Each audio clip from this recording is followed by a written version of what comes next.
톨스토이가 지혜를 얻는 세 가지 방법을 명상, 모방, 경험 이렇게 이야기를 했다는데 엄청 공감이 돼서 제가 책을 읽다가 보고 가지고 왔어요. 네. 명상은 꼭 명상을 안 해봤던 분들은 명상이 굉장히 어렵고 익숙하지 않을 수 있어요. 근데 이 여기에서 말하는 명상은 좀 사색이라고 할 수 있을 것 같아요. 굳이 꼭 명상은 아니더라도 명상을 하면 좋은 게 나의 생각이라든지 느낌, 감정 이런 것들을 약간 다른 사람의 시각에서 객관적으로 나를 바라볼 수가 있게 되거든요. 그래서 내가 어떤 생각을 하는지 이걸 좀 깊게 이렇게 약간 통찰할 수가 있게 되는데 나뿐만 아니라 이제 다른 명상을 깊게 하게 되면 다른 사람이나 어떤 상황에 대한 통찰력이 굉장히 생겨요. 예.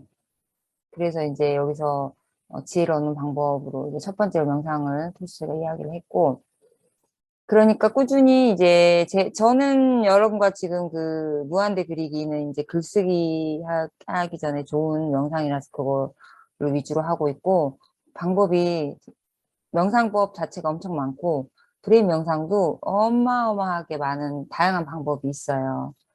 정말 이렇게 깊게 체험할 수 있는 것들도 있고, 그런 것들은 이제 기회가 되면 연예인 모임 때나 아니면 오프라인 모임을 올해는 할 수 있어야 될 것 해야 될 것 같은데, 좀 제발 좀, 2년 동안 거의 온라인으로만 하니까 재미도 없고, 이제 좀 지겨워져서 저도 여러분도 그러시죠.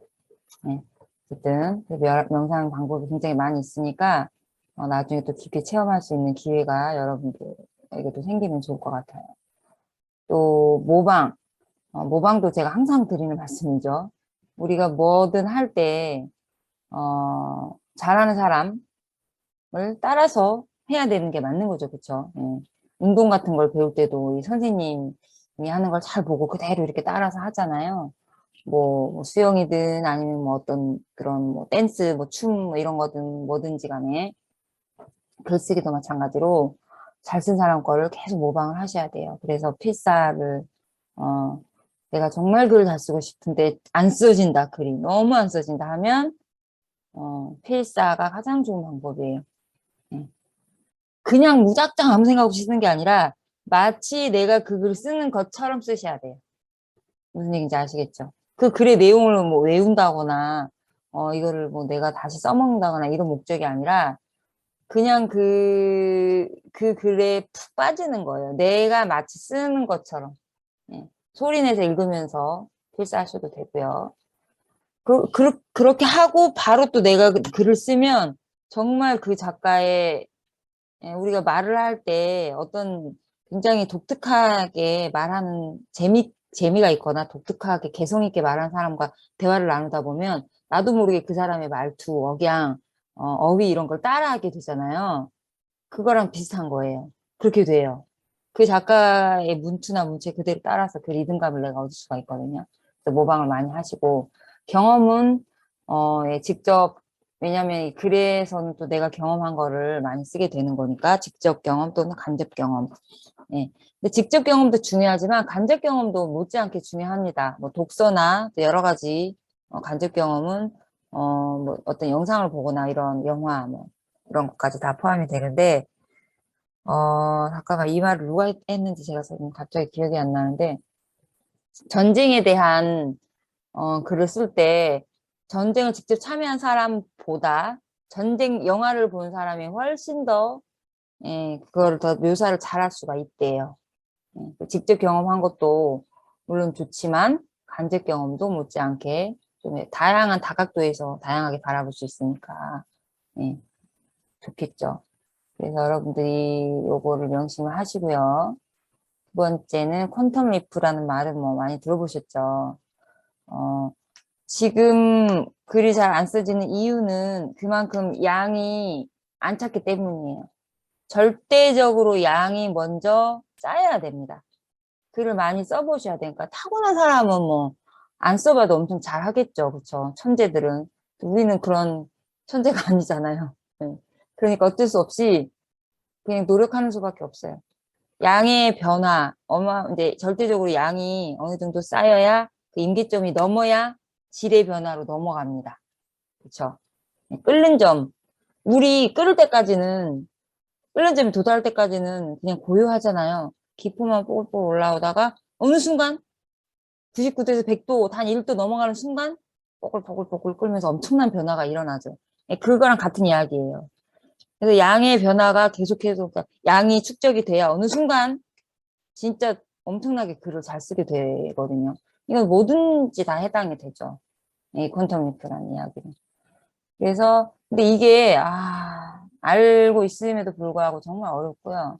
계단식 상승이라고 하죠. 뭐 어떤 뭐든 이렇게 어떤 공부든 운동이든 뭐든 투자해서 실력이 올라가려면 일정한 순간에 이렇게 쭉 같은 수준을 유지하다가 퀀텀 리프를 한번 딱 하면 수준이 확 올라가죠. 그러다가 또 쭉 일정한 수준 유지하다가 또 양이 계속해서 차곡차곡 쌓으면 질의 변화가 확 일어나고 계단 점프하고 계속 이런 상승을 일으켜요. 예. 그래서 근데 이게 보세요. 이 계단 그냥 평지에서 포기를 해버리니까 이 단계를 뛰어넘지를 못하는 거거든요. 예. 그때 포기하지 말고 될 때까지 계속 하는 거예요. 그러다 보면 어느 순간에 확 점프를 해요. 점프하고 또 점프하고 계속 점프하고. 예. 그래서 꾸준히 하는 게 중요하고 어렵죠. 여러분 이렇게 어쨌든 1년 하면 정말 많이 바뀌게 되실 겁니다. 예.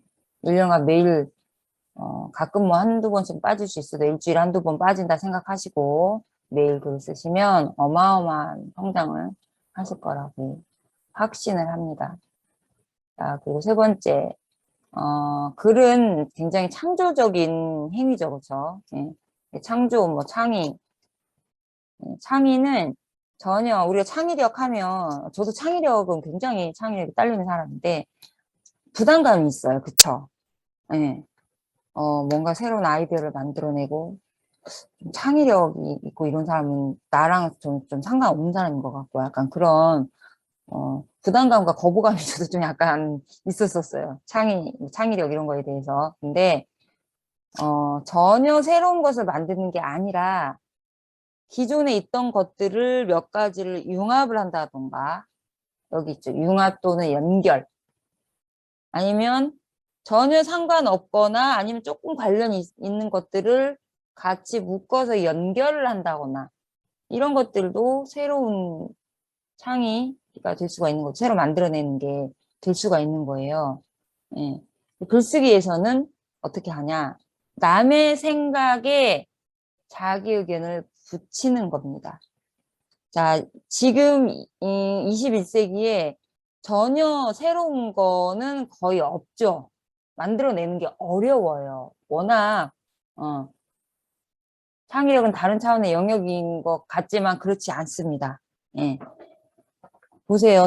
이 세상에 저는 언제 이 창의력에 대한 거부감이 없어졌냐면 이것도 그냥 제가 막 그냥 이렇게 명상 같은 것도 하고 막 뭔가 이제 내 교육을 하면 그냥 어디서 배우거나 뭐 책을 읽지 않아도 알게 되는 그런 것들이 막 이렇게 뇌를 잘 쓰게 되면 그런 것들이 생기거든요. 말로 잘 표현이 잘 안 되는데 쉽게 말하면 약간 통찰력이라고 해야 되나? 아무튼 그냥 그런 것들이 막 그냥 어느 순간 내가 누구한테 듣지 않았는데 갑자기 알아차려지는 약간 좀 그런 게 있는데 이 책을 쓰면서 좀 이게 그렇지. 첫 번째 책 쓰면서 이게 저한테 와닿았던 것 같아요. 깨달은.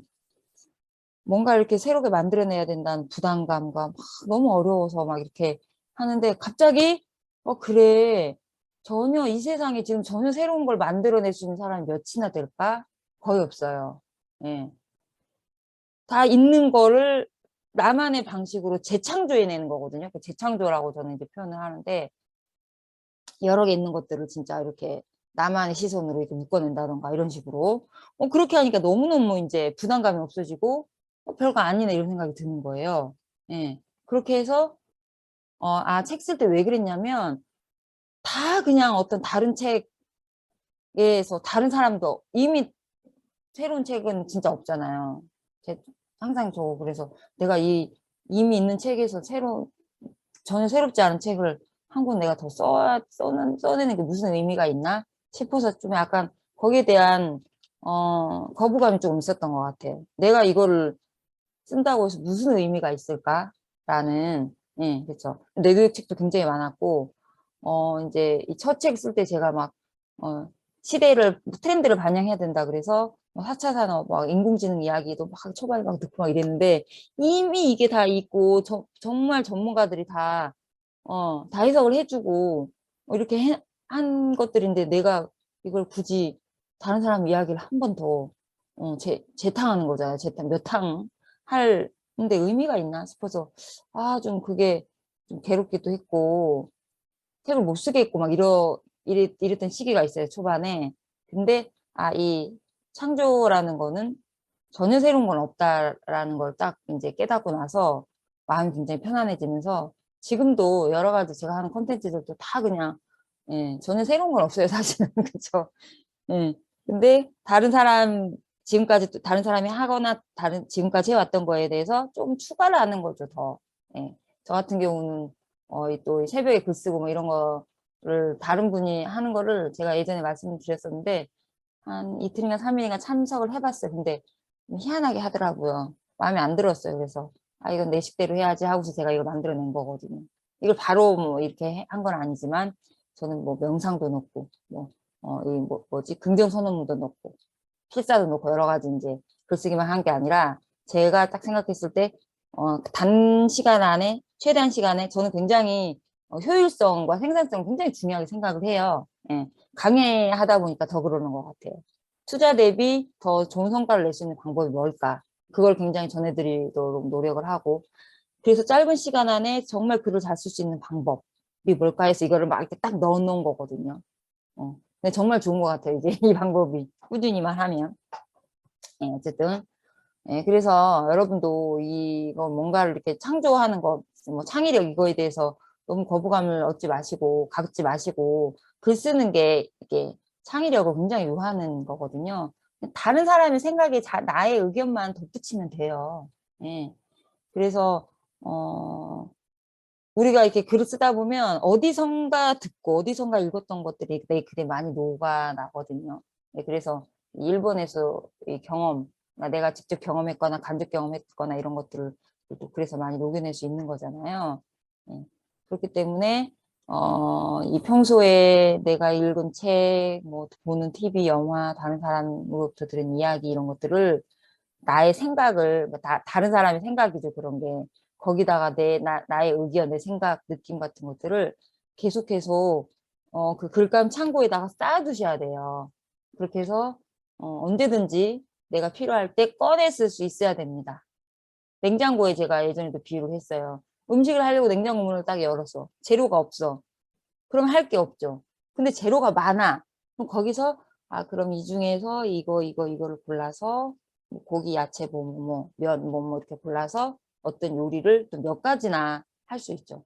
아니면 한 가지 요리를 하더라도 훨씬 더 맛있고 풍성하게 양도 더 많게 이렇게 만들어낼 수가 있어요, 요리를. 그런 것처럼 평소에 갑자기 글을 딱 쓰려고 앉아서 뭔가를 생각을 할 게 아니라 평소에 그런 것들을 계속 생각을 내가 정리해놓고 차곡차곡 쌓아두면 글을 쓰는 게 엄청 수월해집니다. 네. 그래서 여러분이 이거를 아직 안 만드신 분은 꼭 만드세요. 아셨죠? 이런 수첩이나 이거 핸드폰 어플 뭐든지